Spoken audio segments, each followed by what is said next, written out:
হিসেবের আগমন লালমনির পক্ষ থেকে, রংপুরের পক্ষ থেকে, লালমনির পক্ষ থেকে হুজুরের আগমন, হুজুরের আগমন। আসসালামু আলাইকুম ওয়া রাহমাতুল্লাহি ওয়া বারাকাতুহু। আমি একটু দেখতে চাই যে রংপুর বিভাগের কে কোন জেলা থেকে আপনারা এসেছেন। কুড়িগ্রাম থেকে কারা এসেছেন দেখি, কুড়িগ্রাম। মাশাআল্লাহ মাশাআল্লাহ। আচ্ছা, গাইবান্ধা জেলার কে আসছেন? গাইবান্ধা, মাশাআল্লাহ। ঠাকুরগাঁও, ঠাকুরগাঁও অনেকে আসছেন। দিনাজপুর জেলা থেকে মাশাআল্লাহ। নীলফামারী, ঠিক আছে, ফি আমানিল্লাহ। পঞ্চগড় অনেক আসছে। রংপুর, রংপুর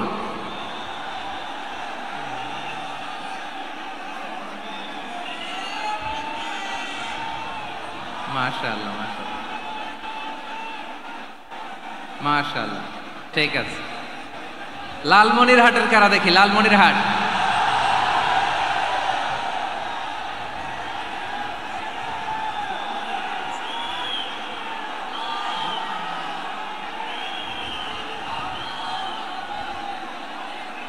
মাশাআল্লাহ মাশাআল্লাহ মাশাআল্লাহ।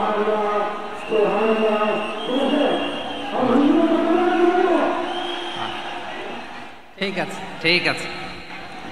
আচ্ছা, এই রংপুর বিভাগের বাইরে থেকে অন্য জেলার কারা কারা আসছেন দেখি, তাও আছে অনেকে। মাশাআল্লাহ, ঠিক আছে ঠিক আছে।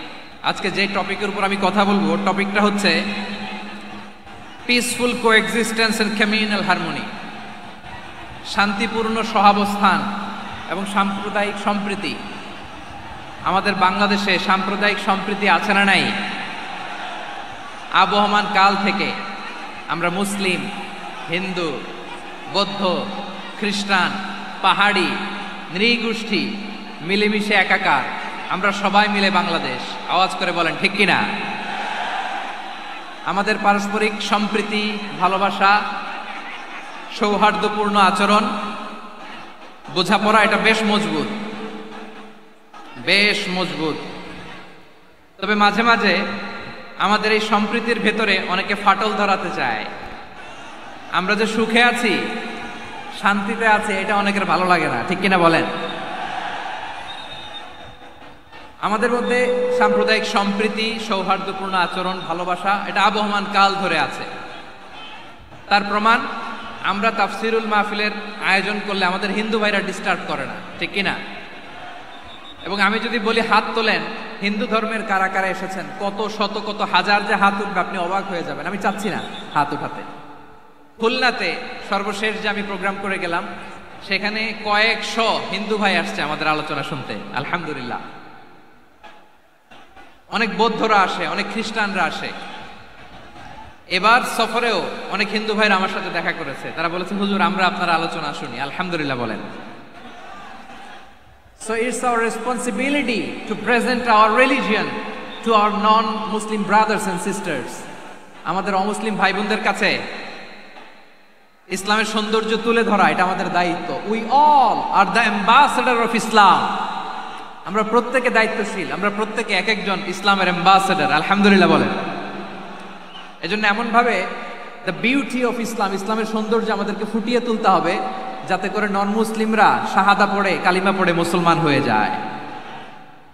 অনেক নন মুসলিম ভাই বোন আমাদের হাতে শাহাদা পড়ে, কালিমা পড়ে মুসলমান হয়েছে, অনেক। সো আমরা যেন ইসলামের বিউটিটাকে তুলে ধরতে পারি, এবং এই যে সম্প্রীতি, এটাকে যেন আমরা অটুট রাখতে পারি। আদতে আদতে বাংলাদেশের ইতিহাস বলে আমাদের দেশে কোনো দাঙ্গা নাই, আছে? লালমনিরহাটের ভাইরা আওয়াজ করে বলেন, আমাদের দেশে হিন্দু মুসলিম দাঙ্গা আছে? আমরা ভাই ভাই, আওয়াজ করে বলুন তো, আমরা কি ভাই ভাই? কিন্তু কিছু দুষ্ট লোক আছে, তারা আমাদের সম্পর্কের মধ্যে ফাটল ধরাতে চায়, ঠিক কিনা বলেন? মাঝে মাঝে ঝগড়া লাগাতে চায়, দেখবেন পত্রপত্রিকায় দেখা যায় বিভিন্ন ধর্মীয় উপাসনালয়গুলোতে হামলা চালানো হয়, এগুলো রাজনৈতিক উদ্দেশ্য প্রণোদিত, এগুলোর সাথে ইসলামের কোনো সম্পর্ক নাই। এজন্য এই দুর্বৃত্তদের ব্যাপারে আমাদের সাবধান থাকতে হবে। আমরা সবসময় যেমনি ঐক্যবদ্ধ, ইউনাইটেড, আমরা যদি এরকম ইউনাইটেড থাকি, এই সমস্ত দুর্বৃত্তদের কালো হাত ভেঙে দিতে আমাদের 1 ঘন্টাও লাগবে না। চিল্লায় বলো ঠিক কি না? আমরা সংঘবদ্ধ থাকবো। এই যে আমাদের পিসফুল কোএক্সিস্টেন্স, শান্তিপূর্ণ সহাবস্থান, হিন্দুরা পূজা করে, যেদিন হিন্দুদের পূজা অনুষ্ঠান আমরা ওই দিন তাফসির মাহফিল করি না, ঠিক কিনা বলেন? যেদিন আমাদের তাফসিরুল কোরআনের প্রোগ্রাম, ওই দিন আমাদের হিন্দু ভাইরা ডিস্টার্ব করে না। সুবহানাল্লাহ। হিন্দুদের পূজা অনুষ্ঠানে মাদ্রাসার ছাত্র যে পাহারা দেয়, গোটা বিশ্বে এরকম দৃষ্টান্ত নজির বিরল, ঠিক কিনা বলেন? আইন শৃঙ্খলা বাহিনীর পাশাপাশি মাদ্রাসার ছাত্ররা যে সেখানে পাহারা দেয়, গোটা পৃথিবীতে এই দৃষ্টান্ত আপনি পাবেন। মাদ্রাসার ছাত্ররা, তারা তো কোরআনের ধারক, তারা হাদিসের ধারক, তারা কেন মন্দির পাহারা দিবে?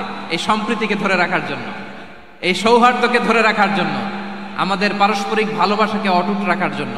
আওয়াজ করে বলতে হবে ঠিক কিনা?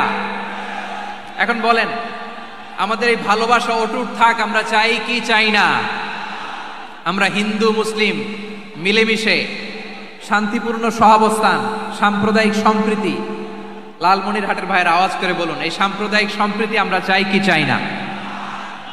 আল্লাহ এই দেশকে তুমি বরকতময় করো, বাংলাদেশকে তুমি শান্তিময় করো। আওয়াজ করে সবাই বলেন আমিন। এই জায়গাটাতে সামান্য একটু আওয়াজ হচ্ছিল, এটাও থেমে গেছে। আলহামদুলিল্লাহ, আলহামদুলিল্লাহ। এখন একেবারে everything is in my control. মাশাআল্লাহ। ঠিক আছে, আমি মূল আলোচনায় যাই। প্রিয় ভাইরা, আমি বলেছিলাম আমার আলোচনার বিষয় হচ্ছে শান্তিপূর্ণ সহাবস্থান, সাম্প্রদায়িক সম্প্রীতি। আমরা দেখব ইসলাম আমাদেরকে কি কি দিক নির্দেশনা দেয়। শান্ত হইতে হবে। খরগোশের কানের মতো কান দুটো আমার দিকে করে রাখেন। আমি এখনো উঠে যাব, হাত নাড়ায় লাভ নাই, আমি উঠে যাব। তাকায় থাকো আর কান খাড়া, আওয়াজ হবে না। হ্যাঁ, মাশাআল্লাহ, মাশাআল্লাহ, ঠিক আছে। আমরা দেখবো যে রাসূল সাল্লাল্লাহু আলাইহি ওয়াসাল্লাম এই পিসফুল কোএক্সিস্টেন্সের জন্য আমাদের কি শিখিয়েছেন, কি কি গাইডলাইন দিয়েছেন। আমরা 1, 2, 3, 4 করে এগুলো আপনাদের সাথে শেয়ার করব। আমি আপনাদের খেদমতে সূরাতুল আনআমের 108 নম্বর আয়াত তেলাওয়াত করেছি। এখানে আল্লাহ রাব্বুল ইজ্জা ওয়াল জালাল তিনি ইরশাদ করছেন, ওয়ালা তাসুব্বুল্লাযীনা ইয়াদউনা মিন দুনিল্লাহি ফায়াসুব্বুল্লাহা আদওয়ান বিগাইরি ইলম কাযালিকা যায়্যান্না লিকুল্লি উম্মাতিন আমালাহুম থুম্মা ইলা রাব্বিহিম মারজিউহুম ফায়ুনাব্বিউহুম বিমা কানু ইয়ামালুন। রব্বুল আলামিন বলেন, গোলাম ও আমার ইমানদার বান্দারা শোনো শোনো, ও আমার বিশ্বাসী বান্দারা শোনো শোনো, লা তাসুব্বুল্লাযীনা ইয়াদউনা মিন দুনিল্লাহ ফায়াসুব্বুল্লাহা আদওয়াম বিগাইরি ইলম। ও আমার বিশ্বাসী বান্দারা, যারা আল্লাহকে ব্যতি রেখে, আল্লাহকে বাদ দিয়ে অন্য উপাস্যকে ডাকে, দেব দেবীর পূজা করে, দেবতাদের পূজা করে, তোমরা খবরদার তাদের গালি দিও না। আওয়াজ করে বলেন, কি দিও না? আল্লাহ বলেন, ও বিশ্বাসীরা শোনো, যারা আল্লাহকে বেছে রেখে দেব দেবীর পূজা করে, অন্য উপাস্যের পূজা করে, তাদেরকে ডাকে, ওই দেবতাদেরকে তোমরা গালি দিও না। যদি ওই দেবতাদেরকে গালি দাও, তাহলে ভুলবশত, শত্রুতাবশত তারা তোমাদের রব আল্লাহকে গালি দেবে, ঠিক কিনা? তোমরা যদি তাদের দেবতাদের গালি দাও, ওরা রেগে তোমার আল্লাহরে গালি দিবে, তাহলে আল্লাহরে গালি খাওয়ানোর কারণ হয়ে গেলাম আমি, ঠিক কিনা বলেন? রব্বুল আলামিন বলেন, খবরদার বিশ্বাসীরা, আল্লাহ ছাড়া যারা অন্যান্য উপাস্যদেরকে ডাকে, দেবতাদেরকে ডাকে, তাদেরকে তোমরা গালি দিও না। ওই সমস্ত দেবতাদেরকে যদি তোমরা গালি দাও, তাহলে তারা আল্লাহকে গালি দিবে, ঠিক কিনা বলেন? আমরা দেবতাদের গালি দিলে ওরা আল্লাহকে গালি দিবে। রব্বুল আলামিন বলেন, খবরদার দেবতাদেরকে গালি দিও না, তাহলে ওরা তোমার রব আল্লাহরে গালি দেবে। প্রতিটি জাতির জন্য তাদের কাজকে আমি আল্লাহ সুশোভিত করে রেখেছি, তারা সবাই একদিন আমার কাছেই ফিরে আসবে। এরপর আমি রব্বুল আলামিন তাদের আমলনামা তাদেরকে জানিয়ে দেব। সুবহানাল্লাহ পড়ে। প্রিয় ভাইয়েরা, আল্লাহ তাআলা বলেছেন খবরদার গালি দিও না। আদেশটা কার? আওয়াজ করে বলেন তো। হিন্দুদের দেবতা দেবদেবীদেরকে গালি দেওয়া যাবে না। আওয়াজ করে বলুন প্রিয় ভাইয়েরা, এই আদেশটা কার? এই আপনাদের গলার আওয়াজ। অন্য ধর্মের দেবতাদেরকে যে গালি দেওয়া যাবে না, এই আদেশটা কার? আরো জোরে বলুন কার? গালি দিবেন কোন দেবতাকে? দিবেন? যদি দেন তাহলে ওরা আল্লাহরে গালি দিবে। তাহলে আল্লাহরে গালি খাওয়াইলো কে? আপনি, ঠিক কিনা বলেন? আমি আল্লাহকে গালি খাওয়ানোর কারণ হলাম, কারণ আমি যদি গালি না দিতাম ওরা আমার রবকে গালি দিত না। আওয়াজ করে বলেন ঠিক কিনা? তাহলে প্রিয় ভাইয়েরা, ইসলাম আমাদেরকে শিখায়, সূরাতুল আনআমের 108 নম্বর আয়াত থেকে আমরা বুঝলাম কোন ধর্মকে ছোট করা যাবে না। অন্য ধর্মকে ছোট করা মানে ইসলামকে ছোট করা। অন্য ধর্মের দেবতাকে গালি দেওয়া মানে আল্লাহকে গালি খাওয়ানো। আওয়াজ করে বলেন ঠিক কিনা? খবরদার, এটা করা যাবে না। আর অন্য ধর্মের দেবতাকে যদি আপনি গালি দেন, ওরা ইসলাম থেকে দূরে সরে যাবে। যাও ইসলামের প্রতি আকৃষ্ট হয়েছিল আর কোনোদিন ইসলামের ধারে কাছে আসবে না। আওয়াজ করে বলেন ঠিক কিনা? এজন্য কখনো কোনোদিন অন্য ধর্মের দেবতাদেরকে গালি দেয়া যাবে না। অন্য ধর্মের কোনো দেবতাদেরকে আমরা গালি দিব না, গালি দিব না, বরং ইসলামের beauty, the beauty of Islam, ইসলামের সৌন্দর্যকে আমরা তুলে ধরব। আমরা যদি বিশ্বনবী সাল্লাল্লাহু আলাইহি ওয়াসাল্লামের জীবনের দিকে তাকাই, তাহলে আমি দেখব বিষ্ণু ইসলাম মক্কাতে কিংবা মদিনাতে অন্য ধর্মের লোকদের সাথে খুব পিসফুলি লাইফ লিড করেছেন। হোক মুশরিক, হোক খ্রিস্টান, হোক ইহুদি, বিশ্বনবী সবার সাথে মিলেমিশে ছিলেন। আলহামদুলিল্লাহ বলেন। ইসলাম হচ্ছে পিসফুল রিলিজিয়ান। অন্য ধর্মের প্রতি সহনশীলতার সবক ইসলাম আমাদেরকে দেয়। কিন্তু প্রতিটি মুসলিমের এটা মনে রাখতে হবে, আল্লাহর কাছে পছন্দনীয় গ্রহণযোগ্য ধর্ম, জীবনাদর্শ একটি, সেটা হচ্ছে ইসলাম। আওয়াজ করে বলেন সেটা কি? লালমনিরহাটের ভাইয়েরা আওয়াজ করে বলুন, আল্লাহর কাছে মনোনীত ধর্ম একটি, সেটা কি? এজন্য রব্বুল আলামিন বলেন, ইন্নাদ-দীনা ইনদাল্লাহিল ইসলাম, আল্লাহর কাছে মনোনীত গ্রহণযোগ্য অ্যাকসেপ্টেড ধর্ম মতাদর্শ একটা, সেটা হলো ইসলাম। ইসলাম ছাড়া অন্য কোনো ধর্ম যদি কেউ তালাশ করে, তার ওই ধর্ম আল্লাহ গ্রহণ করবে না। ওমাই ইয়াবতাগি গায়রাল ইসলামি দীনান ফালাই ইউকবালা মিন ওয়া হুয়া ফিল আখিরাতি মিনাল খাসিরিন।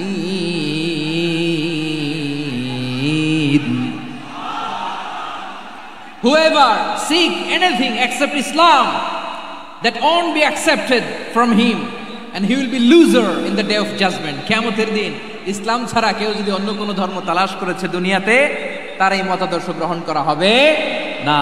and he will be loser, সে হবে লুজার, ক্ষতিগ্রস্ত। হাই হাই কোম্পানির ম্যানেজার, ওর আমও শেষ, সালাও শেষ। আওয়াজ করে বলেন ঠিক কি না?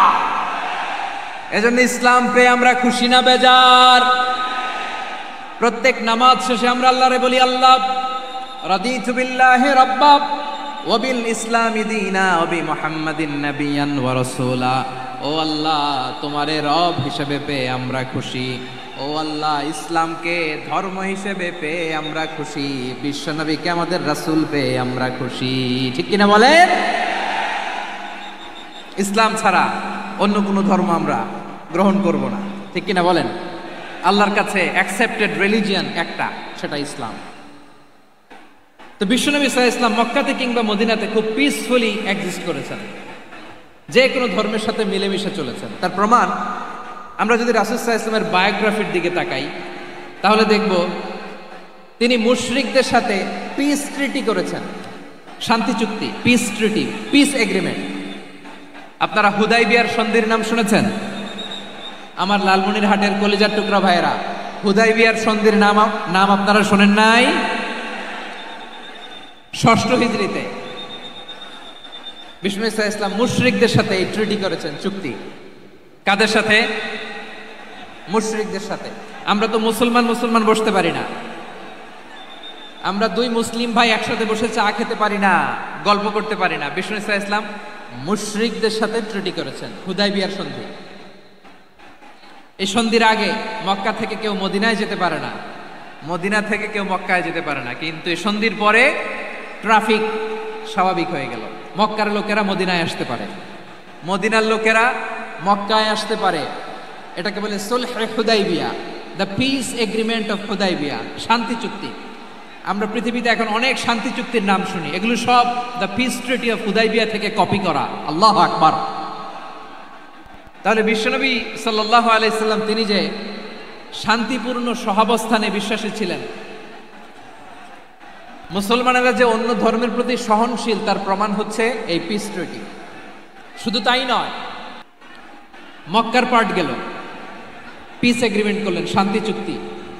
বিষ্ণু ইসলাম মদিনায় যে কি করলেন? মদিনায় যে বিষ্ণু ইসলাম মদিনা চার্টার করলেন, মদিনা সনদ, সাহিফাতুল মদিনা, এটার বলে মদিনা চার্টার। যে ওয়েস্টে, ইউরোপে, আমেরিকাতে তারা অনেক চার্টার করে, এই সব চার্টার মদিনা চার্টার থেকে কপি করা। আওয়াজ করে পড়েন সুবহানাল্লাহ।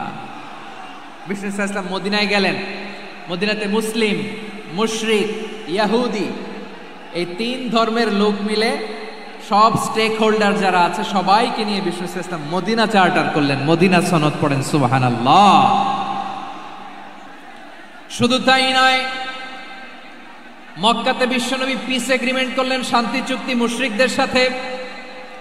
মদিনাতে যে বিশ্বনবী মদিনা চার্টার করলেন, মদিনা সনদ করলেন ইহুদিদের সাথে। আবার মদিনাতে বিশ্বনবী ইহুদিদের সাথে পিস ডায়ালগ করলেন, ইন্টারফেথ ডায়ালগ করলেন, আন্তধর্মীয় সংলাপ করলেন, যেই সংলাপের মূল ভিত্তি ছিল তাওহীদ। মূল ভিত্তি ছিল কি? তাওহীদ। বিশ্বনবী ইহুদিদেরকে ডাকলেন, আহ্বান করলেন, কুল ইয়া আহলাল কিতাবি তাআলাউ ইলা কালিমাতিন সাওয়াইন বাইনানা ওয়া বাইনাকুম আল্লা না'বুদা ইল্লাল্লাহ ولا نشرك به شيئا ولا يتخذ بعضنا بعضا أربابا من دون الله فإن تولوا فقولوا اشهدوا بأننا مسلمون سبحان الله পড়েন। বিশ্বনবী মদিনার ইহুদিদের ডেকে বললেন, ও ইহুদিরা, শোনো শোনো, আসো এমন একটা আদর্শের প্রশ্নে আমরা একত্রিত হই, যে আদর্শের প্রচার তোমাদের নবীরাও করেছে, আমিও করি, যে আদর্শের কথা তোমাদের পবিত্র ধর্মগ্রন্থগুলোতে আছে, আমার কোরআনেও আছে। সেটা হলো তাওহীদ।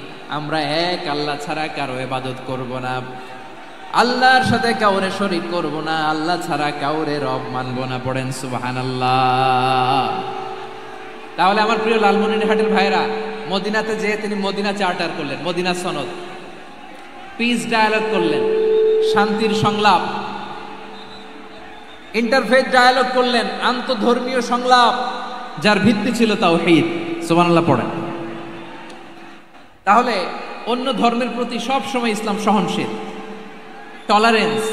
যদি আপনি দেখতে চান ইসলামের নবী বিশ্ব নবীর দিকে তাকান, ঠিক কিনা বলেন? আমরা তো সংখ্যালঘুদের রাইটস প্রোটেক্ট করার জন্য কত আইন বানাই, কত বৈঠক করি, কত সংবাদ সম্মেলন করি। বিষ্ণু সাল্লাল্লাহু আলাইহি ওয়াসাল্লাম সংখ্যালঘুদের রাইটসের ব্যাপারে, অধিকারের ব্যাপারে যে কথা বলেছেন, শুনলে আপনি অবাক হয়ে যাবেন। বিশ্বনবী বলেন, আলা মান যালামা মুআহাদান আও ইনতাকাসাহু আও কাল্লাফাহু ফাওকা তাআতিহি আও কাল্লাফাহু ফাওকা তাকাতিহি আও আখাযা মিনহু শাইআন বিগাইরি তিবি নাফসিন ওয়া আনা হাজিজুহু ইয়াউমাল কিয়ামা। খবরদার, জেনে রাখো, কেউ যদি কোনো সংখ্যালঘুর উপরে অত্যাচার করে, কোনো সংখ্যালঘুর প্রাপ্য থেকে যদি কেউ কাউকে ঠকায়, সংখ্যালঘুর উপর যদি কেউ কষ্ট দেয়, কোনো সংখ্যালঘুর সম্পদ যদি কেউ জোর করে কেড়ে নেয়, আমি কিয়ামতের দিন বিশ্বনবী ওই সংখ্যালঘুর পক্ষে আর ওই মুসলমানদের বিপক্ষে বাদী হয়ে দাঁড়াবো। সুবহানাল্লাহ বলতে পারলেন না? আল্লাহু আকবার। আপনি নামাজি, আপনি মুসল্লি, আপনি হাজী সাহেব, তাহাজ্জুদ পড়তে পড়তে কপালে দাগ ফেলে দিছেন, আপনার প্রতিবেশী হিন্দু, ভাবছেন আমার তো পাওয়ার আছে, ওর জমিটা দখল করি। বিশ্বনবী বলেন কিয়ামতের দিন ওই হিন্দুর পক্ষে তোর বিরুদ্ধে আমি বাদী হয়ে দাঁড়াবো। পৃথিবীর কোন ধর্মে এরকম স্টেটমেন্ট পাবেন? পাবেন? আপনি ভাবছেন আপনি নামাজ পড়লে হাজী সাহেব কপালে দাগ ফেলায় দিলে আপনি সালসালায় জান্নাতে চলে যাবেন না? খবরদার। বিশ্বনবী বলেন কোন সংখ্যালঘুর উপর যদি কেউ আক্রমণ করে, তার প্রাপ্যতাকে না দিয়ে যদি তাকে ঠকায়, তার উপর জুলুম করে, তার সম্পদ যদি কেড়ে নেয়, আমি নবী, তুমি মুসলিম হইতে পারো, মুসল্লি হইতে পারো, তার পক্ষে তোমার বিপক্ষে আল্লাহর দরবারে বাদী হয়ে দাঁড়াবো। আচ্ছা লালমনিরহাটের ভাইরা, কথা বুঝতে পারলে আওয়াজ করে উত্তর দেন। বিশ্বনবী যদি কারো বিপক্ষে দাঁড়ায় কিয়ামতের দিন, আই রিপিট, আমি আবারও বলছি, বিশ্বনবী যদি কিয়ামতের দিন কারো বিপক্ষে দাঁড়ায়, ও তো সালসালায়া জান্নাতি, তাই না? জান্নাতি না?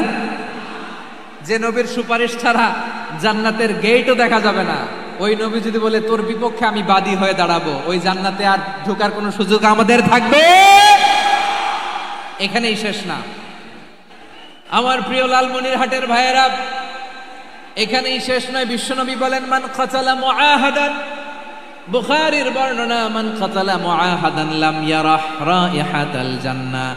কেউ যদি, কোনো মুসলিম যদি অন্যায়ভাবে কোনো সংখ্যালঘুকে হত্যা করে, কোনো হিন্দুকে হত্যা করে, কোনো বৌদ্ধরে হত্যা করে, অন্যায়ভাবে কোনো মুসলিম যদি কোনো সংখ্যালঘুরে হত্যা করে, জান্নাতে যাওয়া তো দূরের কথা, ওই মুসলিম জান্নাতের ঘ্রাণও পাবে না। সেই বুখারীর বর্ণনা, মান কাতালা মুআহাদান লাম ইয়ারাহ রাইহাতাল জান্নাহ ওয়া ইন্না রিহাহা লা ইউজাদু মিন মাসিরাতি 40 আমা। যে জান্নাতের ঘ্রাণ 40 বছর দূরের রাস্তা থেকেই পাওয়া যায়। সুবহানাল্লাহ পড়েন। প্রিয় ভাইরা, এখান থেকে জান্নাতে পৌঁছতে লাগবে 40 বছর। এত দূর, কত বছর? সবাই বলেন কত বছর? এখান থেকে জান্নাতে পৌঁছতে লাগবে 40 বছর। এত দূরে থাকতেই জান্নাতের ঘ্রাণ আপনার নাকে এসে ধাক্কা মারবে। বিশ্বনবী বলেন যে ব্যক্তি কোন সংখ্যালঘুকে হত্যা করে, জান্নাতের ঘ্রাণ তো পাবেই, জান্নাতে তো ঢুকতে পারবেই না, জান্নাতের ঘ্রাণও তার নাকে লাগবে না। পড়েন নাউযুবিল্লাহ। তাহলে সংখ্যালঘুদের ব্যাপারে ইসলামে অধিকার দেয়া আছে না নাই? লালমনিরহাটের ভাইয়ের আওয়াজ করে বলেন, আমার সংখ্যালঘু হিন্দু ভাইদের রাইটস, অধিকার আমাদের ইসলামে প্রোটেক্টেড আছে না নাই? এখানেই শেষ না। বিষ্ণু ইসলাম আপনার অমুসলিম প্রতিবেশীর সাথে ভালো আচরণ করতে বলেছে। আমাদের হয় না, এটা মুসলিম পাড়া, ওটা বৌদ্ধ পাড়া, হয় না? অনেক সময় হয় না, এটা আমাদের মুসলিম পাড়া, ওইটা হিন্দু পাড়া, এরকম আছে না নাই? লালমনিরহাটে নাই না? আছে? হিন্দু যদি আপনার প্রতিবেশী হয় কি করবেন? ওরে কষ্ট দিবেন নাকি? কেন? ও তো হিন্দু, ও তো আমার আল্লাহরে ডাকে না, ওরে কষ্ট দিলে জায়েজ হবে না? খবরদার। বিষ্ণু ইসলাম বলেন মান কানা ইউমিনু বিল্লাহ ওয়াল ইয়াউমিল আখির ফালিউকরিম জারাহ। যে আল্লাহ বিশ্বাস করে আর আখিরাতে বিশ্বাস করে, সেজন্য প্রতিবেশীর সাথে ভালো আচরণ করে। সুবহানাল্লাহ। কলিজা জুড়ায় যায় না আমার নবীর কথাগুলো শুনলে? যে আল্লাহ বিশ্বাস করে, যে আখিরাতে বিশ্বাস করে, সেজন্য প্রতিবেশীর সাথে ভালো আচরণ করে। এখানে বলছে মুসলিম প্রতিবেশী বলছে, নামাজি প্রতিবেশী বলছে, আল্লাহওয়ালা প্রতিবেশী বলছে না। প্রতিবেশী আস্তিক হোক নাস্তিক হোক, প্রতিবেশী মুমিন হোক মুশরিক হোক, প্রতিবেশী হইলেই তার সাথে ভালো আচরণের দরকার আছে না নাই? আমার প্রিয় লালমনিরহাটের ভাইয়েরা, বিষ্ণু ইসলাম ওনার ইহুদি প্রতিবেশীদের দেখাশোনা করতেন।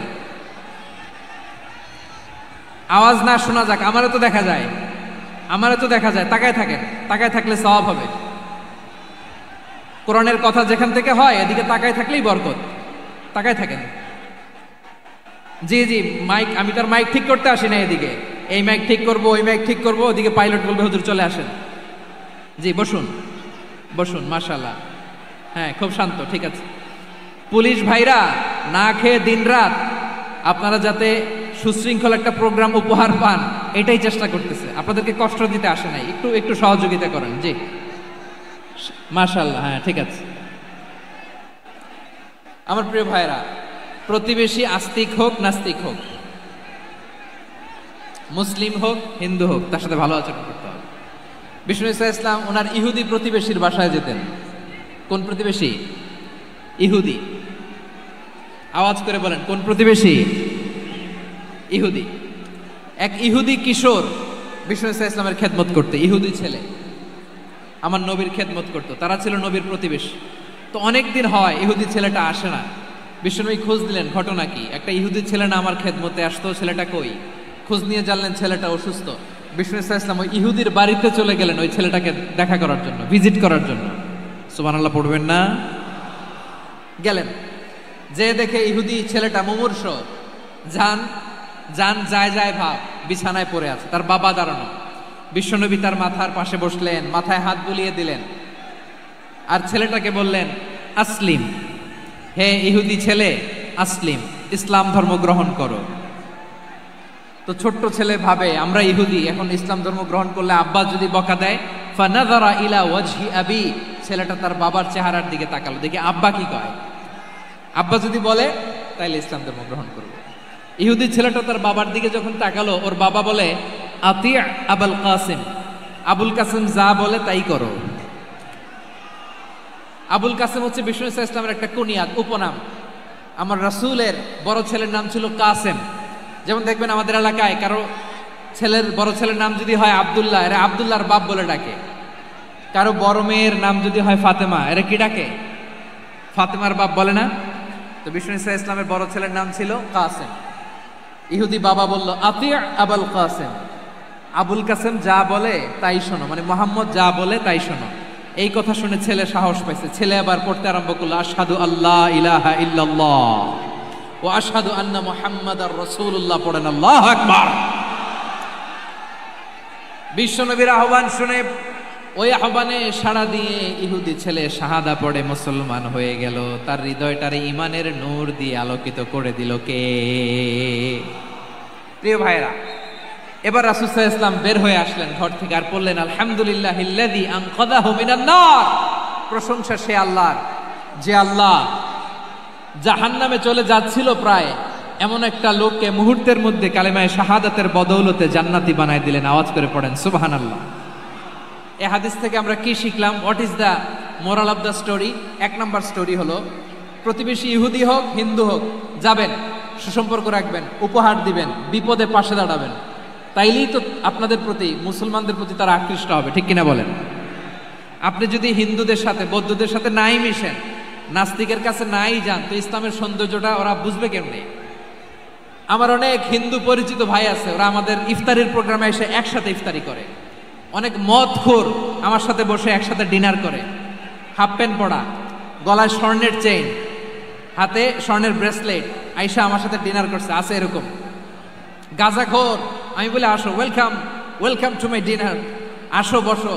বসলেই তো আমি ওর ডিএনএ, চিন্তার ডিএনএ চেঞ্জ করে দেওয়ার সুযোগ পাবো। চিল্লায় বলো ঠিক কি না? আসতে হবে আমার কাছে। Our door is open, the door of Islam is open 24/7। সব সময় আমাদের ইসলামের দরজা আমার অমুসলিম ভাইদের জন্য খোলা আছে না নাই? এই হাদিস থেকে দুইটা শিক্ষা। এক নম্বর শিক্ষা, প্রতিবেশী মুসলিম হোক অমুসলিম হোক, যান, অসুস্থ হইলে একটু আপেল নিয়ে যান, আঙ্গুর নিয়ে যান, কমলা নিয়ে যান, তাদের সাথে ভালো আচরণ করেন। ইসলামের বিউটি দেখে, সৌন্দর্য দেখে অবাক হবে, নসিব ভালো হলে কোনোদিন কালিমা পড়ে মুসলমান হয়ে যাবে, ঠিক কিনা বলেন? তাহলে অমুসলিমের সাথে ভালো সম্পর্ক। বিশ্বনবী ইহুদির বাড়িতে গেলেন, ইহুদির বাড়ি, আর আমার মুসলমান ভাই আমার কাফের বলে, এরকম আছে না নাই? মুসলিম মুসলিমরা দেখতে পারে না, সহ্য করতে পারে। বিশ্বনবী সাল্লাল্লাহু আলাইহি ওয়াসাল্লাম ইহুদির বাড়িতে গেলেন, এটা একটা শিক্ষা। আরেকটা শিক্ষা হলো, ভাইরা ধাক্কা মারে এসে সামনে এসে কি লাভ? প্রোগ্রাম তো শেষ হচ্ছে, এখনই শেষ হচ্ছে। তো এই যে আমাদের বকশি ভাই ওয়াদা নিল, হাত তোলালো, মিম বলে এত কথা বললো, তো আমি জেলায় জেলায় যে খালি হাত নাড়াই তোমাদের জন্য নাকি? হ্যাঁ, হাত নাড়াই শুধু। এই ধাক্কাইতে ধাক্কাইতে এদিকে এসে হাত নাড়াইতেছে, হয়েছে তো, দেখলাম তো, ঠিক আছে, মাশাআল্লাহ, অনেক সুশৃঙ্খল, অন্যান্য যে কোনো জেলার চেয়ে অনেক সুশৃঙ্খল। আমার দিকে তাকাও, আমার দিকে তাকাও, ঠিক আছে। এই যে দাঁড়িয়ে আছে, একটা ছেলে নড়ে না, দেখছেন? মাশাআল্লাহ মাশাআল্লাহ মাশাআল্লাহ। হ্যাঁ, এইভাবেই। আর কয়েকটা মজাদার কথা আছে, শোনো। এই হাদিস থেকে আমাদের শিক্ষা হলো, আমার প্রতিবেশী যেই ধর্মের হোক আমি সম্পর্ক রাখবো। অসুস্থ হলে যাব, কি বলেন ভাইরা, যাবেন না? যাবেন না আপনারা? আচ্ছা, 2 নম্বর শিক্ষা হলো, বিষ্ণু ইসা ইসলামের খাদেম ছিল ইহুদি, এতদিন খেদমত করলো, একদিনও বিশ্বনবী ওরে কালিমার দাওয়াত দেয় নাই। কারণ কি? বিশ্বনবী একটা ভালো সময়ের অপেক্ষা করতেছিলেন, প্রপার টাইমিং। দাঈর কাজ হচ্ছে দাঈ ইলাল্লাহ, সে হচ্ছে সুযোগ সন্ধানী। দাঈ সুযোগ খোঁজে, কখন দাওয়া দিলে ব্যাটে বলে হবে, ঝুপ বুঝে কোপ মারে, ঠিক কিনা বলেন? বিষ্ণু ইসা ইসলাম ভালো সময়ের অপেক্ষা করতেছিলেন, দেখি ভালো সময় আসুক আসুক আসুক আসুক। আস্তে আস্তে এমন সময় আসছে, ছেলে এবার মুমূর্ষ। অসুস্থ ব্যক্তির হৃদয় অত্যন্ত নরম থাকে। হসপিটালে যখন কেউ যায় তার হৃদয়টা বড্ড নরম থাকে, মৃত্যুর ভয়ে তার অন্তরটা নরম থাকে, ঠিক কিনা বলেন? এই প্রপার টাইমিং এর অপেক্ষা করতেছিলেন। যখনই টাইমিং পেয়েছেন দাওয়াত দিলেন, পড়ো লা ইলাহা ইল্লাল্লাহ, সুবহানাল্লাহ পড়েন সবাই। তাহলে ইসলাম অমুসলিম প্রতিবেশীর সাথে ভালো আচরণ করতে বলে। ইসলাম অমুসলিম মাতা পিতার সাথেও ভালো আচরণ করতে বলে। মাতা পিতা যদি অমুসলিম হয় তারা ফেলে দিতে পারবেন? পারবেন? আমার লালমনিরহাটের ভাইয়েরা, অনেক হিন্দু ছেলে আমাদের হাতে শাহাদা পড়ে মুসলিম হয়, কিন্তু ওর মা মুসলমান হয় নাই, বাবাও হয় নাই, এরকম আছে না নাই? তো ও হয়েছে মুসলিম, মা বাপ হিন্দু, এখন মা বাপ কি বাদ? হ্যাঁ, মা বাপ বাদ দেয়া যাবে? যেই মা আপনারে 9 মাস 8 মাস পেটে ধারণ করলো, আপনার মায়ের নার ছেঁড়া ধন, আপনি ওই মারে বাদ দিতে পারবেন? যে মায়ের বুকের তাজা দুধ খেয়ে আপনি আজকে বাড়ন্ত তাজা তরতাজা, ওই মারে বাদ দেয়া যাবে?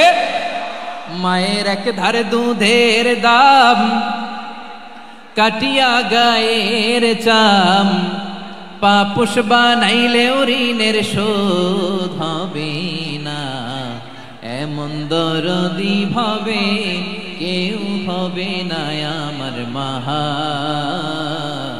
গো।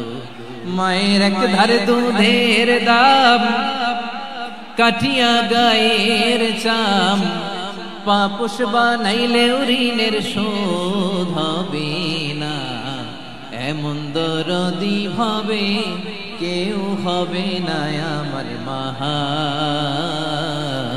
গো। ঠিক কিনা? মাকে তো বাদ দেয়া যায় না।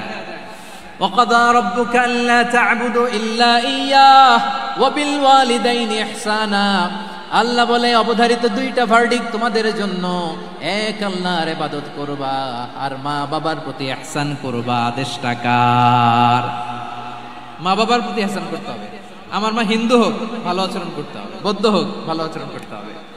আমার যে সমস্ত হিন্দু ভাইয়েরা মুসলিম হয়েছে, তোমাদের মা বাবা এখনো মুসলমান হয় নাই, তাদের সাথে ভালো আচরণ করতে হবে। আপনাদের খেদমত নিজে করতে হবে অথবা খেদমতের ব্যবস্থা করাই দিতে হবে। মান্থলি যে খরচ লাগে এটা দিতে হবে। আরে তুমি এখন মুসলিম, তোমার মা বাবা হিন্দু, এখনই তো সুযোগ ইসলামের সৌন্দর্য দেখানোর। এখন মা বাবা যদি দেখে আরে এটা হিন্দু থাকতে তো বদমাইশ ছিল, বেয়াদব ছিল, কি এমন ধর্ম সে গ্রহণ করলো যেটা গ্রহণের সাথে সাথে সে পাল্টে গেল? কি এমন ধর্ম সে গ্রহণ করেছে যেটা তার জীবনকে আলোকিত করে দিয়েছে? নসিব ভালো হইলে তারাও কালিমা পড়ে মুসলমান হয়ে যাবে। বিষ্ণু ইসা ইসলামের স্ত্রীর নাম ছিল আয়েশা রাদিয়াল্লাহু তাআলা আনহা, আবু বকর রাদিয়াল্লাহু তাআলা আনহুর মেয়ে। আবু বকর রাদিয়াল্লাহু তাআলা আনহুর আরেক মেয়ের নাম হচ্ছে আসমা। কি নাম? দুজনই আবু বকর রাদিয়াল্লাহু তাআলা আনহুর মেয়ে, আসমা আর আয়েশা। নাম দুটো কেমন লাগে? আসমা নামটা কেমন লাগে? আয়েশা নামটা কেমন লাগে? সবার ভালো লাগে নাই? নাম দুটো আপনাদের ভালো লাগে?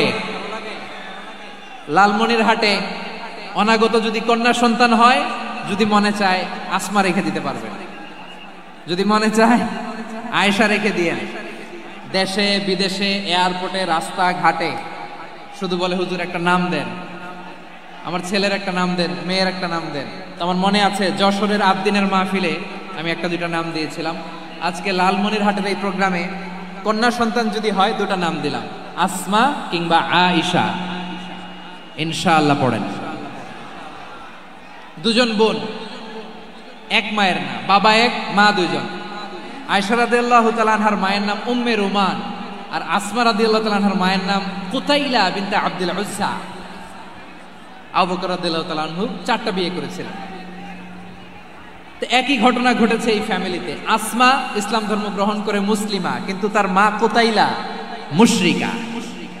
আই রিপিট, বোঝার জন্য আমি আবারও বলি, আসমা রাদিয়াল্লাহু তাআলা আনহা মুসলিমা, আর আসমার মা কুতাইলা, আওয়াজ করে বুঝে থাকলে বলেন, আসমার মা মুশরিকা।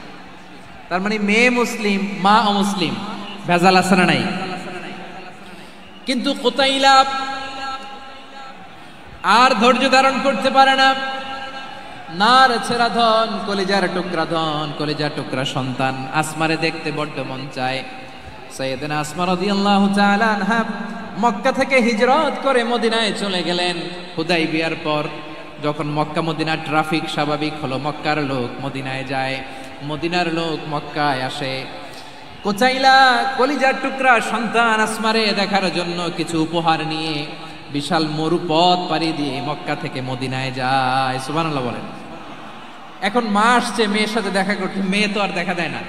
মেয়ে ভাবছে আমার মা তো মুশরিকা, অপবিত্রা, তার সাথে কি দেখা দেয়া যাবে? বিশ্বনবীর দরবারে চলে গেলেন। সুবহানাল্লাহ বলেন।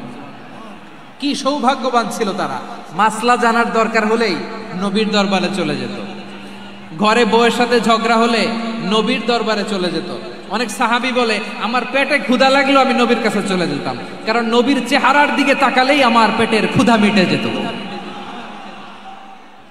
সাইয়েদনা আসমা রাদিয়াল্লাহু তাআলা আনহা বিশ্বনবীর কাছে চলে গেলেন, যে বললেন ইয়া রাসূলুল্লাহ ইয়া হাবিবাল্লাহ ইন্না উম্মি কাদিমাতুন ইলাইয়া ওয়া হিয়া রাগিবা। আমার মা মক্কা থেকে অনেক দূর মরুর পথ পাড়ি দিয়ে উপহার সামগ্রী নিয়ে মদিনায় আমার সাথে দেখা করতে এসেছে গো নবী। আমার জানতে বড্ড ইচ্ছে হয় আমি আমার মুশরিকা মায়ের সাথে একটু দেখা করতে পারবো কিনা।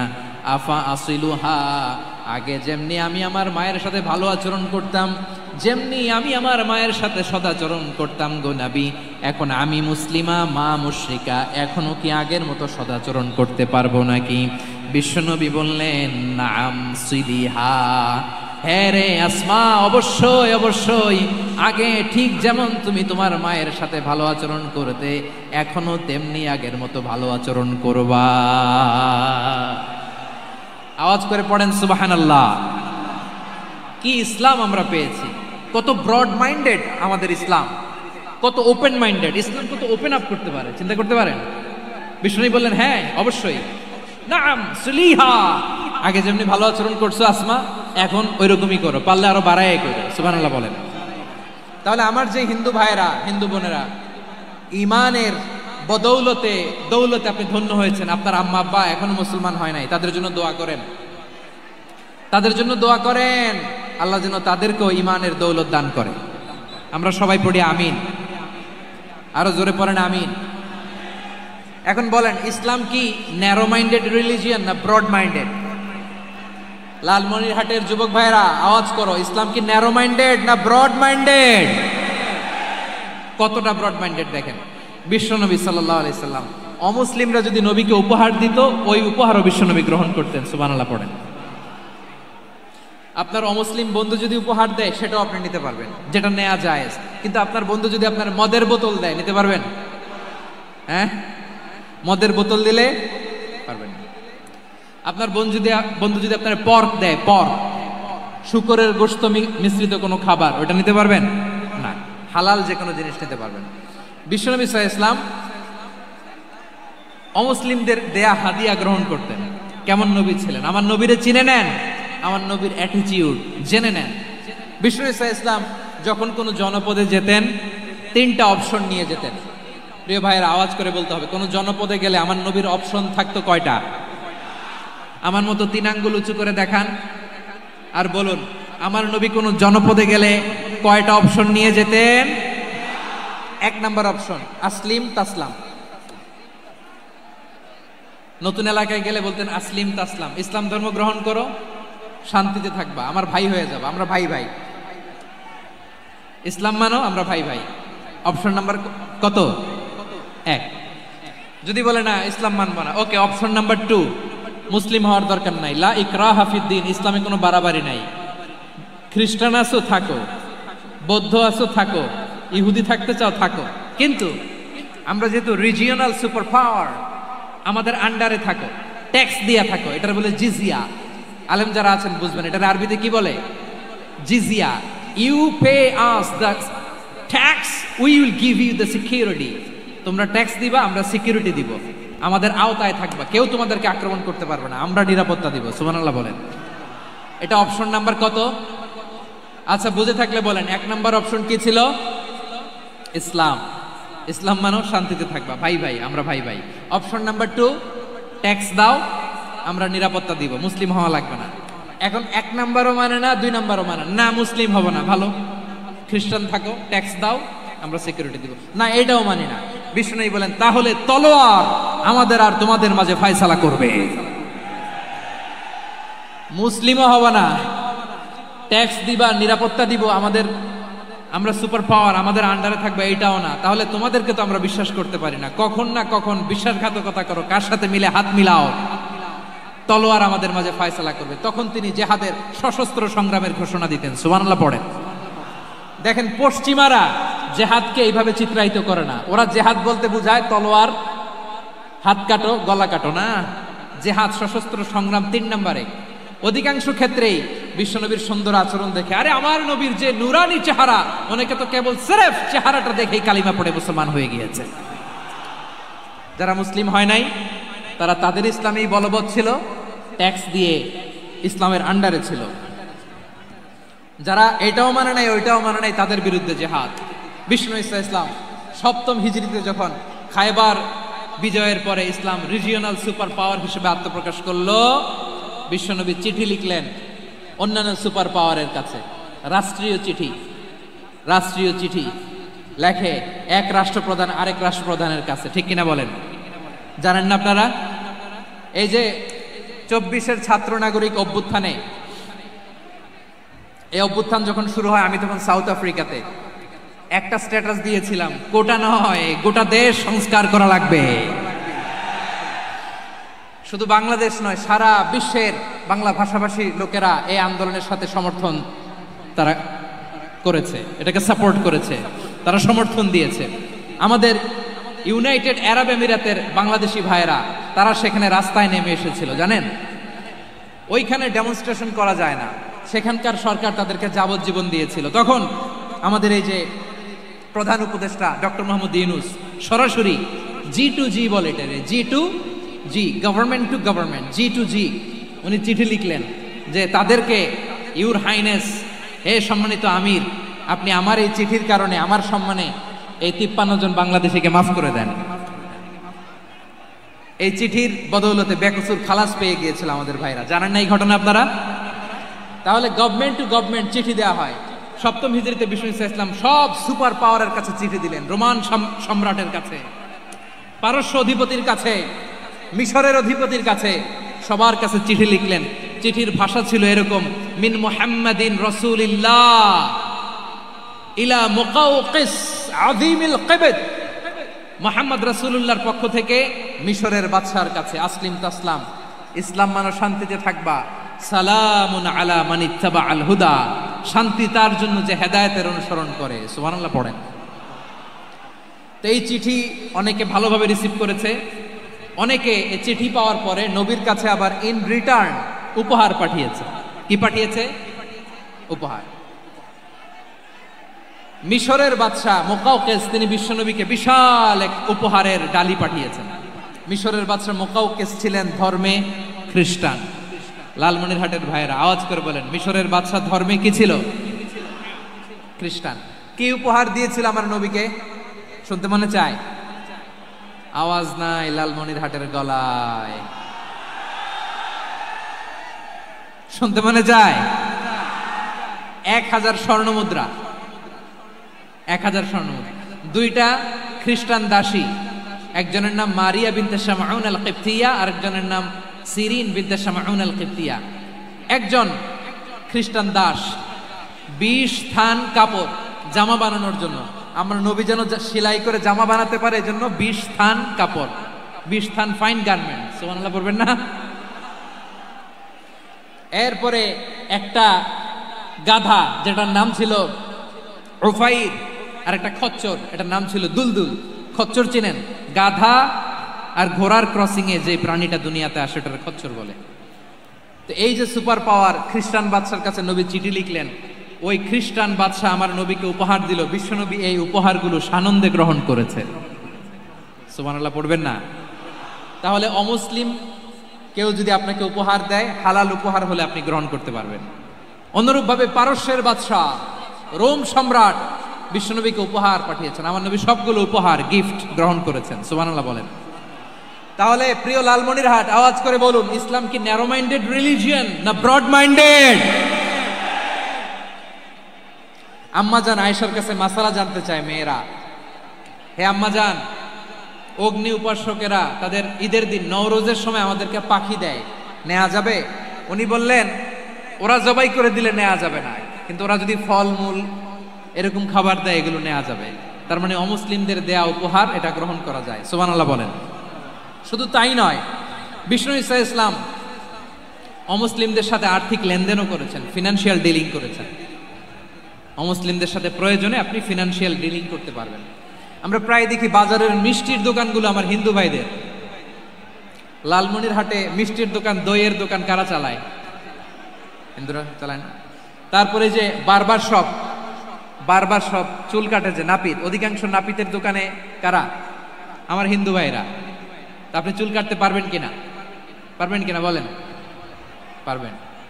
তার দোকান থেকে দই মিষ্টি কিনতে পারবেন কিনা? হ্যাঁ, আমার মুসলিম ভাইয়ের দোকান থাকলে ওইটার আমি বেশি প্রায়োরিটি দিব, ঠিক কিনা? কিন্তু যদি তাদের সার্ভিস নিতে চান, প্রোডাক্ট নিতে চান, পারবেন। তার দলিল সহিহ বুখারী, আম্মা জান আয়েশা রাদিয়াল্লাহু তাআলা আনহা বলেন, ইশতারা রাসূলুল্লাহ সাল্লাল্লাহু আলাইহি ওয়াসাল্লাম মিন ইয়াহুদিয়িন তুআমান ওয়া রাহানাহু দিরআহু মিন হাদিদ। রাসূল সাল্লাল্লাহু আলাইহি ওয়াসাল্লাম এক ইহুদির কাছ থেকে, কার কাছ থেকে? সবাই বলে নাই, কার কাছ থেকে? আমার নবী, পেয়ারা নবী এক ইহুদির কাছ থেকে জব কিনেছিল, জব, বার্লি, যেটা দিয়ে রুটি বানায়। ওই জবের দাম দেওয়ার টাকা পয়সা নবীর কাছে ছিল না, ফলে নবী ওনার একটা পোশাককে মর্গেজ রেখেছিলেন, মর্গেজ, বন্ধক, যে এখন এটার দাম দিতে পারবো না, কয়েক কেজি বার্লি নিয়ে যাই আর বন্ধক হিসেবে আমার জামাটা রেখে গেলাম, যেদিন দাম দিব ওই দিন জামাটা ছুটায় নিয়ে যাব। সুবহানাল্লাহ পড়বেন না? বাকিতে নিছিলেন, বাকিতে। দিরআহু মিন হাদিদ, লোহার তৈরি বর্ম, মানে যুদ্ধের পোশাক, লোহা দিয়ে বানানো। বিশ্বনবী বললেন, কয়েক কেজি জব দাও, টাকাটা পরে দিব, এখন টাকা নাই, বন্ধক হিসেবে, মর্গেজ হিসেবে আমার জামা রেখে গেলাম, যখন টাকা দিব জামা ছুটায় নিব। আওয়াজ করে বলতে হবে সুবহানাল্লাহ। এ থেকে বোঝা গেল অমুসলিমদের সাথে ফিনান্সিয়াল ডিলিং করা যায়, অর্থনৈতিক লেনদেন করা যায়, কেনাবেচা করা যায়, প্রোডাক্ট কেনা যায়। এমনকি আমাদের মসজিদে নববীতে বারান্দায় আপনারা একটা অটোমেটিক ফ্লাইং আমব্রেলা দেখছেন? সূর্য যখন বাড়ে মসজিদে নববীর বারান্দায়, ইয়ার্ডের মধ্যে অটোমেটিক্যালি কিছু আমব্রেলা আছে, সাঁ করে খুলে যায়, আর সূর্যের তাপ লাগে না। আবার সন্ধ্যাবেলায় এই আমব্রেলাগুলো ওরা ক্লোজ করে ফেলে, দেখেন নাই না? দেখছেন? এই মসজিদে নববীকে সর্বোচ্চ উন্নত মানের কনস্ট্রাকশন ইনফ্রাস্ট্রাকচার ডেভেলপ করার জন্য কর্তৃপক্ষ কিছু অমুসলিম ইঞ্জিনিয়ারের, ডিজাইনারের সহায়তা নিয়েছিল। সুবহানাল্লাহ বলেন। কোন দলিলের ভিত্তিতে? এই দলিলের ভিত্তিতে যে বিষ্ণু ঈসা ইসলাম অমুসলিমদের সাথেও লেনদেন করেছেন। আওয়াজ করে বলতে হবে আল্লাহু আকবার। শুধু তাই নয়, ইন কেস অফ ইমার্জেন্সি, প্রয়োজনে ইসলামের খাতিরে, ইসলামকে সামনের দিকে এগিয়ে নিয়ে যাওয়ার জন্য অমুসলিমদের সাপোর্ট নেওয়া জায়েজ আছে। সুবহানাল্লাহ বলেন। অমুসলিমদের সাপোর্ট নেয়া, তাদের থেকে অর্থ নেয়া, পলিটিক্যাল সাপোর্ট, পলিটিক্যাল অ্যাসাইলাম নেওয়া জায়েজ আছে। আমাদের অনেক বিশ্ববরেণ্য দায়ীরা আমেরিকায় অস্থায়ীভাবে অ্যাসাইলাম নিয়ে থাকে, নিজের দেশে গেলে ফাঁসিতে ঝুলাই দিবে। যুগ যুগ ধরে দায়ীদের উপর এরকম অত্যাচার আর নির্যাতন আছে না নাই? মিশরের অনেক দায়ীরা পাশ্চাত্যে যেয়ে থাকে, এই যে তারা পলিটিক্যাল অ্যাসাইলাম নিয়ে থাকে, রাজনৈতিক আশ্রয়, এটা জায়েজ আছে না? এটা যে জায়েজ আছে তার প্রমাণ স্বয়ং বিশ্বনবী সাল্লাল্লাহু আলাইহি ওয়াসাল্লাম পলিটিক্যাল সাপোর্ট নিয়েছিলেন অমুসলিমদের কাছ থেকে। সুবহানাল্লাহ বলেন। খুব মজাদার একটা ঘটনা শুনবেন, আপনাদের আগ্রহ দেখে তো মনে হয় না শোনার ইচ্ছা আছে। আছে আছে গলায় জোর আছে? লিল্লাহে তাকবীর, লিল্লাহে তাকবীর, নারায়ে তাকবীর। মাশাআল্লাহ।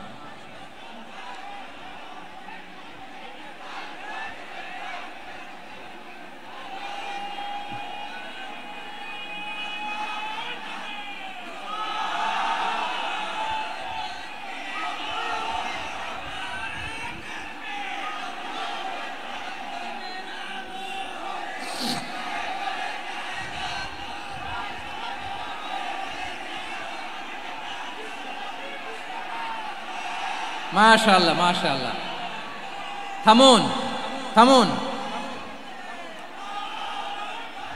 আমার ভাইরা। বিশ্বনবীর বয়স তখন প্রায় 51 বছর। কত বছর?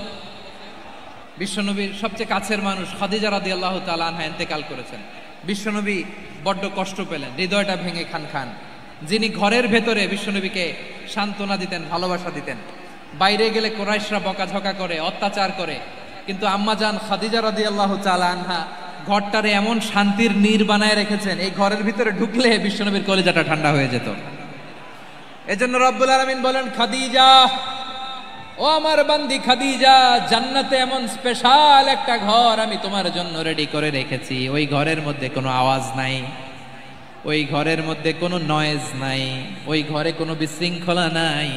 কারণ মক্কার জমিনে আমার নবী কুরাইশদের বিশৃঙ্খলা, নয়েজ আর ঝামেলাগুলোকে উপেক্ষা করে যখন তোমার ঘরের ভিতরে ঢুকতো, ঘরটারে তুমি শান্তির নীর, ঠান্ডা, নীরব, নিস্তব্ধ, নিঝুম আর শান্তির নীর বানিয়ে রেখেছো।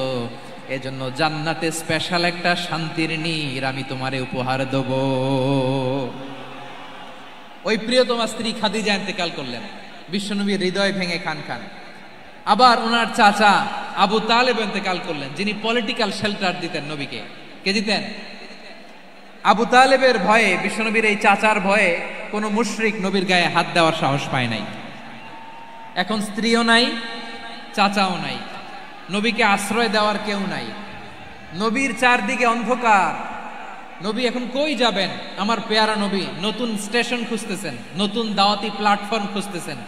তিনি যায়েদ বিন হারেসা রাদিয়াল্লাহু তাআলা আনহুকে নিয়ে মক্কার পাশের একটা নেইবরিং সিটি তায়েফে চলে গেলেন। কোথায় চলে গেলেন? লালমনিরহাটের ভাইয়ের আওয়াজ করে বলেন, কোথায় গেলেন?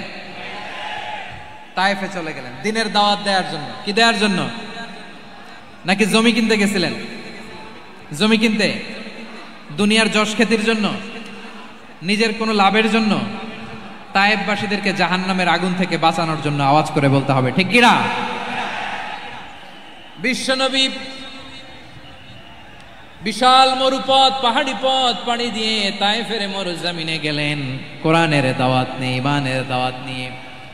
কিন্তু তায়েফের লোকেরা বিশ্বনবীর দাওয়াতকে শুধু প্রত্যাখ্যান করেই থামে নাই, তারা বিশ্বনবীর সাথে অত্যন্ত খারাপ আচরণ করেছে। বিশ্বনবীকে শারীরিকভাবে হেনস্থা করেছে, আমার নবীকে শারীরিকভাবে অত্যাচার করেছে, আমার পেয়ারা নবীর গায়ে পাথর মেরেছে, বিশ্বনবীর গা বেয়ে ঝরঝর করে রক্ত ঝরেছে, নবী জামিনের মধ্যে লুটিয়ে পড়েছেন, আবার মেরেছে, আবার নবী হাঁটতে শুরু করলেন, পেছন থেকে আবার মেরেছে, আবার নবী রক্তাক্ত হয়ে জামিনের মধ্যে লুটিয়ে পড়লেন, আবার মেরেছে। বিশ্বনবীর মতো এত সুশ্রী মানব, বিশ্বনবীর মতো এত শুভ্র মানব, বিশ্বনবীর মতো এমন চমৎকার দেহাবয়ব দিয়ে রব্বুল আলামিন কাউকে বানান নাই। এরকম চমৎকার মানুষটাকে তারা তায়েফের ওই জমিনে রক্তাক্ত করেছে। বিশ্বনবী দুনিয়ার কোনো স্বার্থের জন্য সেখানে যান নাই, নিজের কোনো লাভের জন্য, প্রাপ্তির জন্য যান নাই, তায়েফবাসীদের জাহান্নামের আগুন থেকে বাঁচাতে গিয়েছেন। ঠিক কিনা বলেন? খেয়ে না খেয়ে দিন প্রচারের কাজে নিজেকে দিয়েছ বিলিয়ে, তায়েফের কাফিরেরা চিনল না সে আলো, দুষ্ট ছেলেদের পিছু দিল লেলিয়ে, পাথরের আঘাতে ক্ষত বিক্ষত হয়ে সারা শরীর থেকে রক্ত ঝরে। হে রাসূল তোমাকে ভুলি আমি কেমন করে, হে রাসূল তোমাকে ভুলি আমি কেমন করে। পারেন না আপনারা? ধরুন আমার সাথে।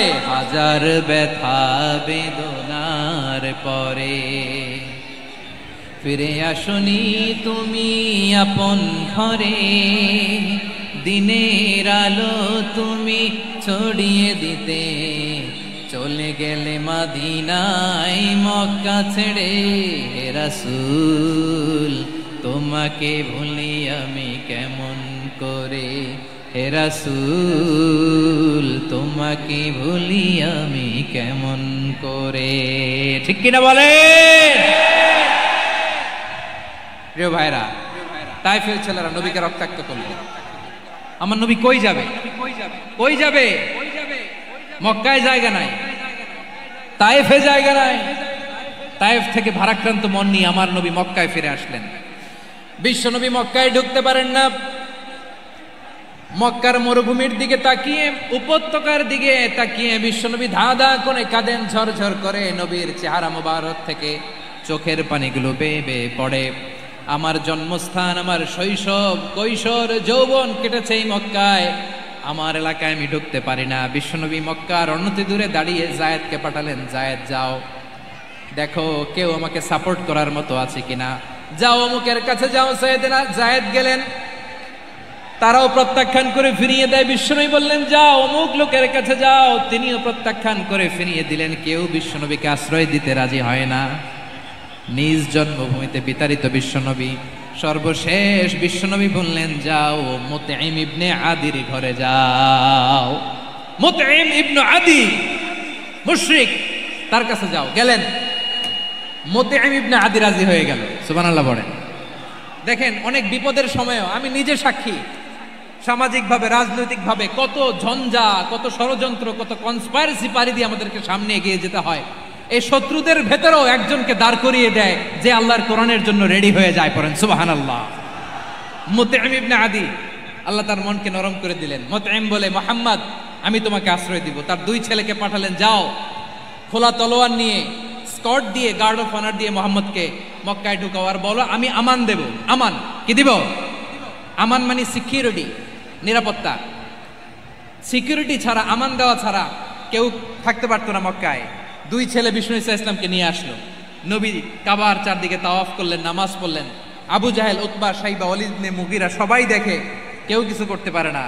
কারণ মুতঈম ইবনে আদি ঘোষণা দিয়েছেন আমি মুহাম্মদকে আমান দিয়েছি, মুহাম্মদের গায়ে যেন কেউ স্পর্শ না করে। আওয়াজ করে পড়েন সুবহানাল্লাহ। নবীর এই বিপদকালে মুহূর্তে মুতঈমের হৃদয়টারে নরম করে দিল কে? আচ্ছা লালমনির হাটের ভাইয়েরা বলেন, এই মুতঈম কি মুসলিম ছিল না মুশরিক? সবাই বলতে হবে মুসলিম না মুশরিক? তাহলে মুশরিকের কাছ থেকে নবী পলিটিক্যাল অ্যাসাইলাম, আধুনিক রাষ্ট্রবিজ্ঞানের ভাষায় পলিটিক্যাল অ্যাসাইলাম যেটাকে বলে, রাজনৈতিক আশ্রয়, ওনার আমান বা নিরাপত্তার এই ঘোষণায় তিনি মক্কায় ঢুকলেন। যতদিন নিরাপত্তা ছিল ছিলেন। মুতঈম যখন মারা গেল, বিষ্ণু ইসলাম হিজরত করে মদিনায় চলে গেলেন। সুবহানাল্লাহ। কিন্তু মুতঈম যে বিশ্বনবীর উপকার করছে এটা বিশ্বনবী ভুলে নাই। আমাদের অনেকে আছে উপকার করার পরে আর খেয়াল থাকে না, খাওয়ার পরে গলা দিয়ে নামলে আর খেয়াল থাকে না। এরকম আছে না নাই? আমার নবী ভুলে নাই। বদরের প্রান্তরে 70 জন কাফেরকে যখন বন্দী করে বিশ্বনবীর সামনে হাঁটু গেড়ে দাঁড় করানো হলো, বসানো হলো, 70 জন কাফের। কয়জন? বিশ্বনবী তাদের দিকে তাকিয়ে বললেন, সহিহ বুখারীর বর্ণনা, লাউ কানাল মুতঈম ইবনে আদি হাইয়ান সুম্মা কাল্লামানি হাউলাইন নাতনা লা তারাকতুহুম লাহু। বদরের প্রান্তরে 70 জন বন্দী কাফিরের দিকে তাকিয়ে আমার নবী বললেন, আজকে মুতঈম ইবনে আদি যদি বেঁচে থাকতো আর তোমাদের 70 জনের ব্যাপারে যদি মুতঈম এক বাক্যে একটা সুপারিশ করত, তার সম্মানে আজকে তোদের সবাইকে আমি মাফ করে দিতাম। সুবহানাল্লাহ নাই? ওই যে চিল্লাচিল্লি যে কথা বোঝে নাই, কোন জিনিস মিস করছে ওরা নিজেরাও বোঝে নাই। বিশ্বনবী মুতঈমের এই সাহায্যের কথা বলে নাই। 70 জন মুশরিক হাঁটু গেড়ে বসা, নবী চাইলে এখনই এক্সিকিউশন অর্ডার দিতে পারে। তিনি বললেন, আজকে যদি মুতঈম বেঁচে থাকতো আর মুতঈম যদি তোদের জন্য সুপারিশ করতে, এই আবর্জনাগুলোর ব্যাপারে সুপারিশ করতে, আমি মুহূর্তেই তোদেরকে এমনি মাফ করে দিতাম। এবার বলেন ইসলাম কি ন্যারো মাইন্ডেড না ব্রড মাইন্ডেড? শুধু তাই নয়, যাকে যে সম্মান দেয়ার আমার নবী দিতেন, হোক আস্তিক হোক নাস্তিক, হোক মুসলিম হোক অমুসলিম। বিষ্ণু ইসলাম যখন রোমান সম্রাটের কাছে চিঠি লিখেছেন, আমার প্রিয় লালমনিরহাটের ভাইরা, অল্প কয়েক মিনিট কয়েকটা জরুরি কথা বলবো, এদিকে তাকান, এদিকে তাকান। রোমান সম্রাটের কাছে বিশ্বনবী যখন চিঠি লিখলেন মিন মুহাম্মদ রাসূলিল্লাহ ইলা হিরাকলা আযীমির রোম, মুহাম্মদের পক্ষ থেকে হিরাক্লিয়াসের কাছে, যিনি হচ্ছেন আযীমির রোম। এটা নবী নিজ থেকে বানায় লিখছেন অতিরিক্ত সম্মান দিয়ে। কোন রাষ্ট্রপ্রধান যখন আসে তাদেরকে আমরা কি বলি জানেন? তার নামের শেষে HE এটা লিখতে হয়, H.E. মানে হিজ এক্সেলেন্সি। কি লেখে? হিজ এক্সেলেন্সি, অথবা ইউর হাইনেস, ইউর ম্যাজেস্টি।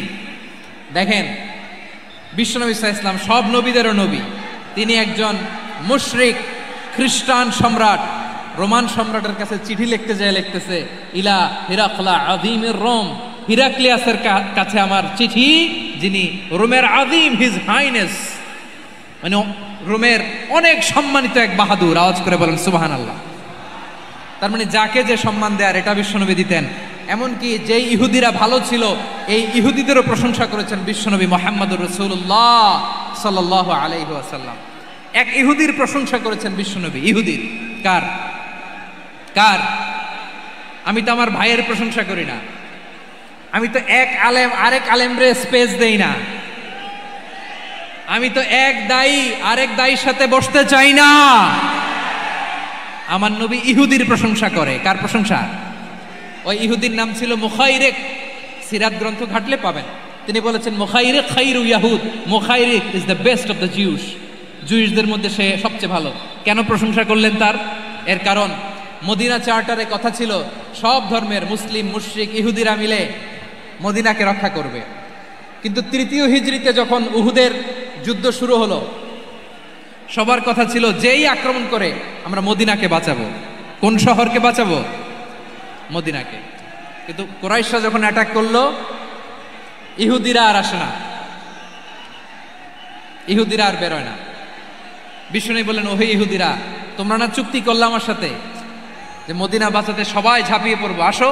একটা ইহুদিও বেরোয় না, কেউ আসে নাই সেদিন, একজন ছাড়া। তার নাম মুখাইরেক। তার নাম কি? মুখাইরেক বাহাদুরের মতো ঘোড়সাওয়ার হয়ে বেরিয়ে গেলেন এবং বললেন, গোটা ইহুদি সাম্রাজ্যের একজনও যদি না আসে, আমি মুখাইরেককে কেউ ঘরে আটকে রাখতে পারবে না। বেরিয়ে আসলেন, এসে বললেন, আমি মুহাম্মদের পক্ষে যুদ্ধ করব। আমি মারা গেলে আমার সম্পদ আমার উত্তরাধিকারীরা পাবে না, আমার সম্পদ তোমরা মুহাম্মদকে দিয়ে দিবা। সুবহানাল্লাহ বলেন। উহুদের ময়দানে 70 জন মুসলমান শহীদ হলো। এই ইহুদি, সেও মুসলমানের পক্ষে যুদ্ধ করে নিহত হলো। সুবহানাল্লাহ বলেন। মুসলিমদের লাশ যখন নিয়ে আসা হলো, এই মুখাইরিকের লাশও নিয়ে আসা হলো। মুসলিমদের লাশের পাশে মুখাইরিকের লাশ দেখে বিশ্বনবী মুখাইরিকের প্রতি অনেক খুশি হলেন। আর বিশ্বনবী খুশি হয়ে বললেন, মুখাইরিক খায়রু ইয়াহুদ, মুখাইরিক যদিও তুমি ইহুদি, তারপরে তুমি সব ইহুদিদের মধ্যে সেরা ইহুদি। পড়েন সুবহানাল্লাহ। আমার নবী ইহুদিকেও সম্মান দিতে কার্পণ্য করে নাই। আওয়াজ করে বলেন আল্লাহু আকবার। প্রিয় ভাইরা, এবার সর্বশেষ আওয়াজ করে বলেন, ইসলাম কি ন্যারো মাইন্ডেড নাকি ব্রড মাইন্ডেড? সবাই বলেন, ন্যারো মাইন্ডেড না ব্রড মাইন্ডেড? এজন্য অমুসলিম হইলেই তারা আমাদের শত্রু নয়। শত্রু কারা? এই লালমনিরহাটের ভাইয়েরা শোনেন, শত্রু কারা? যে সমস্ত অমুসলিম আমাদেরকে নিশ্চিহ্ন করে দিতে চায়, যে সমস্ত অমুসলিম আমাদের ভূখণ্ড থেকে আমাদেরকে তাড়িয়ে দিতে চায়, যে সমস্ত অমুসলিম আমার ধর্ম নিয়ে তুচ্ছতাচ্ছিল্য করে চিল্লায় বলেন ঠিক কিনা, তারা আমাদের শত্রু। সাধারণ অমুসলিমরা আমার শত্রু নয়। এই যে হিন্দুরা থাকে, এরা আমার ভাই, বৌদ্ধরা আমার ভাই, খ্রিস্টানরা আমার ভাই, ইহুদিরা আমার ভাই। তারা দিনই ভাই নয়, তারা মায়ের পেটের ভাই নয়, তারা মানবিক দিক থেকে ভাই। ও মানুষ, আমিও মানুষ। ইসলাম মানুষকে সম্মান করে, চিল্লায় বলো ঠিক কিনা। যারা আমাদের অস্তিত্বকে নিশ্চিহ্ন করতে চায়, যারা আমাদের ভূখণ্ডকে দখল করতে চায়, যারা আমাদেরকে নিয়ে মকারি করে, ফান করে, টিটকারি করে, আমার ধর্ম নিয়ে খেলা করে, তাচ্ছিল্য করে, ওদের বিরুদ্ধে আমাদের জিহাদ। সাধারণ মুসলিম আমাদের শত্রু নয়। আপনি জানেন নিউ ইয়র্কে, আমি তো নিউ ইয়র্কে ছিলাম অনেকদিন, ওখানে ফিলিস্তিনিদের পক্ষে যখন আমরা মিছিল করেছি, অনেক ইহুদি আমাদের সাথে মিছিলে দাঁড়িয়েছে। কারণ ওরাও জানে এই ভূখণ্ড ফিলিস্তিনিদের ভূখণ্ড। আওয়াজ করে বলো লালমনিরহাট, ঠিক কি না? ইসরায়েলের রাজধানী খোদ তেল আবিবে অনেক ইহুদিরা বেঞ্জামিন নেতানিয়াহু তার বিরুদ্ধে মিছিল করেছে। তো তারা কি আমাদের শত্রু? না। অনেক খ্রিস্টান আমাদের সাথে, আমাদের স্বার্থ রক্ষায় আমাদের পাশে দাঁড়িয়েছে। খেয়াল রাখবেন, হিন্দু আর হিন্দুত্ববাদ এক নয়, ইহুদি ধর্ম আর জায়নিজম এক নয়। জায়নিজমের বিরুদ্ধে আমাদের সংগ্রাম, আমাদের জেহাদ। চিল্লায় বলেন ঠিক কিনা? এই যে ফিলিস্তিনের ভাইয়েরা, তারা তাদের স্বাধীনতা সংগ্রামের জন্য লড়াই করছে, করে যাচ্ছে, আমরা এটাকে সমর্থন জানাই। চিল্লায় বলো ঠিক কিনা? কাশ্মীরের ভাইয়েরা স্বাধীনতার জন্য সংগ্রাম করছে, আমরা সেই সংগ্রামকে সমর্থন জানাই। আওয়াজ করে বলো ঠিক কিনা? যারাই আমাদের ইসলামকে নিশ্চিহ্ন করতে চায়, তাদের বিরুদ্ধে আমাদের সংগ্রাম। আওয়াজ করে বলতে হবে ঠিক কিনা? ওই সমস্ত দুর্বৃত্তদের সাথে আমাদের কোনো সম্পর্ক নাই। আমরা যদি ঐক্যবদ্ধ থাকতে পারি, ওই দুর্বৃত্তরা চান্স পাবে না। আমরা ঐক্যবদ্ধ থাকতে রাজি আছি। লালমনিরহাটের ভাইয়েরা, আমরা ঐক্যবদ্ধ থাকলে ওই দুর্বৃত্তদের কালো হাত ভেঙে দিতে আমাদের সময় লাগবে না। তাদের কালো হাত ভেঙে দিতে রাজি আছে মুসলমান? কারা কারা রাজি? দু হাত তুলে দেখাও।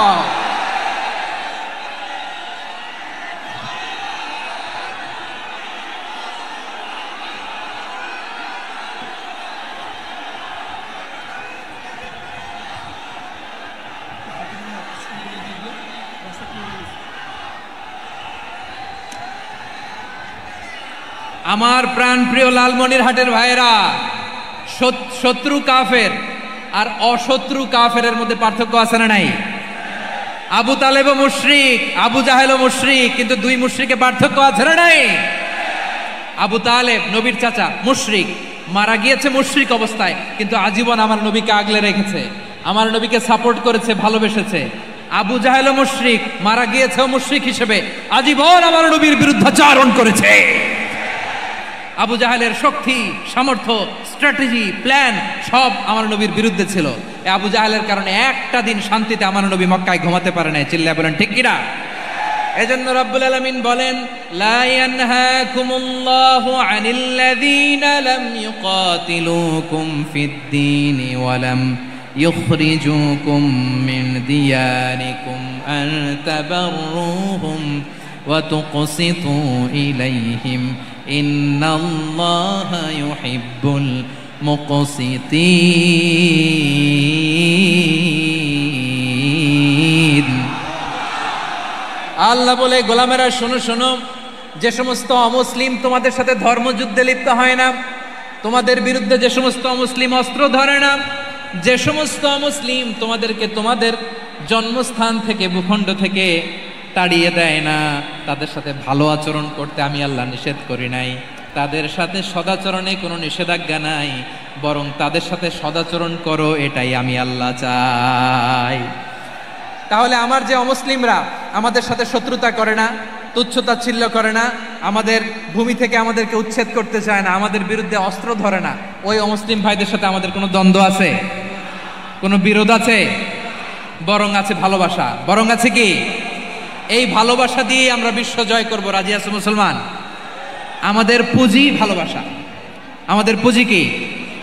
এবার আওয়াজ করে বলেন, আমার এই পুরো আলোচনা থেকে the religious coexistence, peaceful coexistence, শান্তিপূর্ণ সহাবস্থান, কমিউনাল হারমোনি, এই সাম্প্রদায়িক সম্প্রীতি, এই আলোচনা থেকে কি বুঝলেন? ইসলাম কি ন্যারো মাইন্ডেড না ব্রড মাইন্ডেড?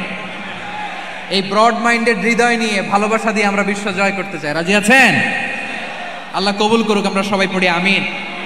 লালমনিরহাটের জেলা স্টেডিয়ামে আমার প্রিয় মায়েরা, বোনেরা, আপনাদের জন্য একটা হাদিস বলে শেষ করব। বিশ্বনবী বলেন, আমার মায়েরা খেয়াল করে শুনুন, বিশ্বনবী আপনাদের উদ্দেশ্য করে বলেন, আল মারআতু ইযা সাল্লাত খামসাহা ওয়া সামাত শাহরাহা হাফিজাত ফুরুজাহা আতাআত বা'লাহা ফালতাদখুল মিন আইয়ি আবওয়াবিল জান্নাতি শাআত। বিশ্বনবী বলেন, ও রমণীরা, ও নারীরা, যে সমস্ত নারী এই চারটা কাজ করবে, এই 4টা কাজের গ্যারান্টি দিবে, তাদেরকে জান্নাতের 8টা দরজার গ্যারান্টি দেয়া হবে। কি 4টা কাজ? 1 নাম্বার, আল মারআতু ইযা সাল্লাত খামসাহা, যে নারী 5 ওয়াক্ত নামাজ পড়ে। কি করে? জেলা স্টেডিয়ামে অবস্থানরত আমার নারীরা, বোনেরা, বিশ্বনবী আপনাদেরকে 4টা কাজের কথা বলেছেন, খুব বেশি না।